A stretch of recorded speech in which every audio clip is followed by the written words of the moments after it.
Fox News alert now. Over 64,000 coronavirus cases now confirmed all around the world. China revealing more than 1,700 of its medical workers have been infected with that disease. There are also new developments this morning involving that quarantine cruise ship that's docked off the coast of Japan. Following it all for us is Benjamin Hall. He is live in London with the global reaction. Good morning, Benjamin.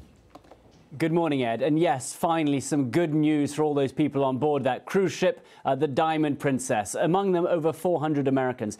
They have been quarantined for 11 days, and that is at the end of a 14-day cruise. Well, now, finally, a few dozen of the older passengers are going to be allowed to disembark.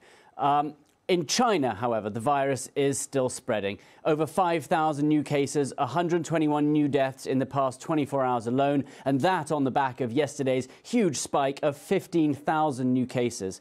China also disclosing, as you pointed out on Friday, that over 1,700 medical workers had contracted the virus and 6 of them had died. The US is now also concerned about North Korea. Although the North insists it has no cases, South Korean news reports now say there have been deaths in the country. And frankly, with such a dysfunctional public health system, the fear is that this could decimate the Hermit Kingdom. The State Department has also said it will not stand in the way of aid going to North Korea to fight this virus. And still, we are getting criticism coming out of China's response.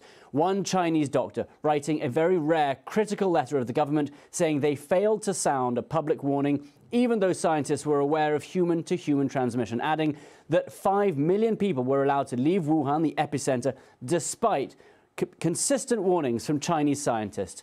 And what we've seen China do today is come out with their health commission and try and ease the nerves of the international community. They've said this is not spreading like wildfire outside of China. 99% of cases are in China. Nevertheless, countries around the world taking no chances, and in the US in particular, the CDC making sure that it has all eventualities in place, saying they're preparing for it to take a foothold there and that it is likely to spread. And they are all over this. Ed? All right, Benjamin Hall, we appreciate that update.